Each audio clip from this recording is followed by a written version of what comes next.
지난 시간에 이어서 이번엔 P면 Q이다라는 그 명제에 대해서 이걸 떻게 우리가 참으로 생각을 하고 그리고 거짓으로 생각하는지에 대해서 구분하는 방법을 배워보려고 해요.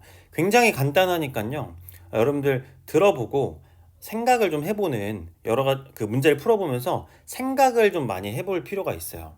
그러니까 개념 자체는 간단한데 내가 여러 번 생각을 해봐야만 이게 또 머리에 습득이 되는 거거든요. 내가 논리 구조를 완벽히 익히기 위해선 연습이 필요합니다. 자, 명제 P면 Q이다라는 말. 자, P면 Q이다. 앞으로 이렇게 써요. 그럼 P라는 문장이 있고 Q라는 문장이 있어서 P이면 Q이다. 이 화살표가 이면이라고 생각을 해주면 돼요. P이면 Q이다. 그래서 왼쪽에 있는 부분을 우리는 가정, Q라는 거는 결론. 이거이면은 가정이고 Q이다는 결론이잖아요. 그래서 어떤 것이면 어떤 것이다. 예를 들어 3이면 자연수다. 너무 명확한 얘기죠. 네. 그럼 과연 우리가 이것들을 참인지 거짓인지 이러한 문장을 참인지 거짓인지로 판단을 하려면 어떤 기준이 있어야 되냐? 자, 먼저 결론부터 얘기하면 참이 되려면요. P를 만족시키는 진리집합이 Q를 만족시키는 진리집합의 부분집합이어야 우리는 참이 된다라는 거예요. 뭔 얘기냐? 자, Q 빨간색으로 해야지. 자, Q라는 진리집합이 있어요. 그러니까 얘를 만족시키는 원소들인 거죠. 그리고 P라는 진리집합, P라는 집합, 즉 얘를 만족시키는 원소들인 거죠. 그래서 이 결론에 해당하는 Q의 진리집합이 P라는 진리집합, 가정에 해당하는 P라는 진리집합을 감싸고 있어야 된다라는 거예요. 이 안에 P가 들어가 있어야 돼. 왼쪽에 있는 조건 P의 진리집합이 오른쪽에 있는 조건 Q의 진리집합 안에 들어가 있어야 돼. 즉 P가 Q의 부분집합이 되어야 된다는 겁니다. 근데 만약에 애매모호해, 또는 뭐 P가 오히려 Q를 감싸고 있는 형태야, 또는 P의 진리집합과 Q의 진리집합이 그냥 겹쳐 있기만 한 거야, 이런 식으로.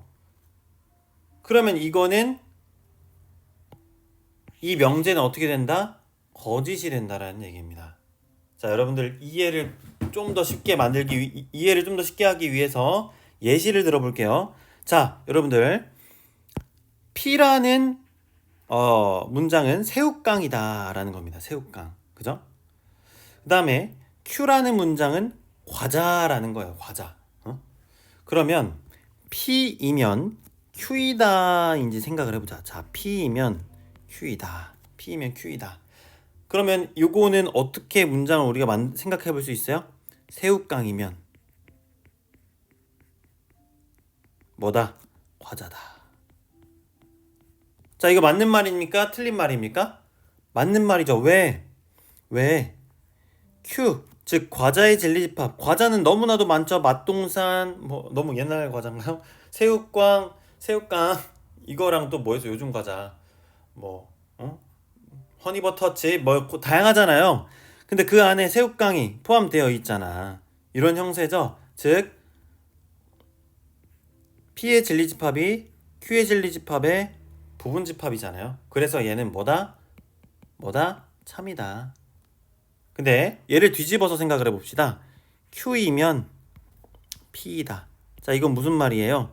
과자이면 새우깡이다. 이 말이 됩니까? 말이 안 되죠.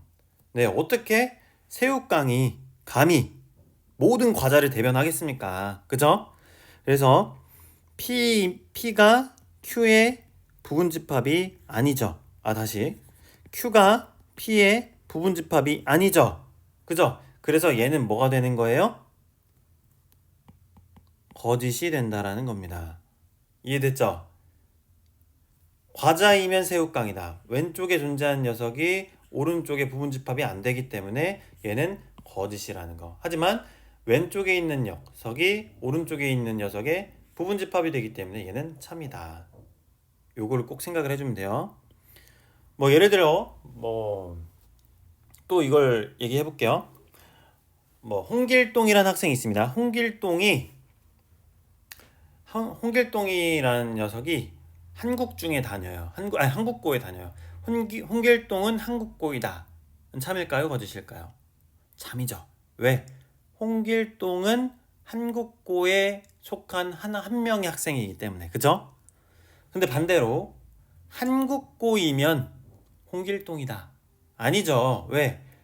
한국고에는 수많은 학생들이 있는데 그 학생들이 다 홍길동은 아니잖아요. 그죠?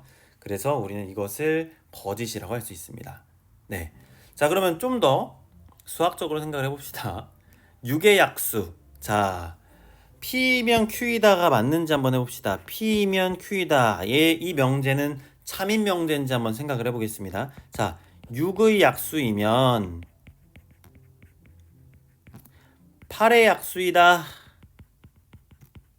자, 생각해 봅시다. 6의 약수에는 어떤 원소들이 있는지. P의 진리집합은 1, 2, 3, 6이에요. 그 다음에 Q의 진리집합은 1, 2, 4, 8이라는 겁니다. 그럼 이걸로 원소를 한번 그려보면, 집합 관계를 그려보면요. P 안에는 내가 뭐가 있어? 1, 2, 3, 6이 있잖아요. 1, 2, 3, 6. Q에도 뭐가 있어요? 1, 2, 4, 8이 있습니다. 4, 8이 있어요. 즉, 얘네 둘이 겹치는 구간이 뭐밖에 없어요? 이거밖에 없잖아요. 어느 한쪽에 속해 있는 관계가 아니죠. 그러면 이거는 맞는 말입니까? 거짓말입니까? 거짓인 명제가 되는 거죠. 왜? P가 Q의 부분집합이 아니기 때문에. 자, 그럼 반대로 Q이면 P이다는 될까요? 이것도 안 되죠. 어느 한쪽에 속해 있지 않기 때문에 Q이면 P이다도 안 돼서 둘 다 안 되기 때문에 이 두 명제는 다 뭐다? 거짓이다. 거짓이다라고 생각을 해주면 된다. 거짓이다. 이해되죠? 자, 이렇게 해서 우리가 P면 Q이다. 이 두 문장을 연결시키는 이 화살표 짝대기 요렇게 되어 있을 때 P면 Q이다라는 새로운 명제가 만들어지는데 이 명제는 과연 참이냐 거짓이냐에 대해서 얘기를 해봤습니다. 그래서 어떤 게 중요했냐?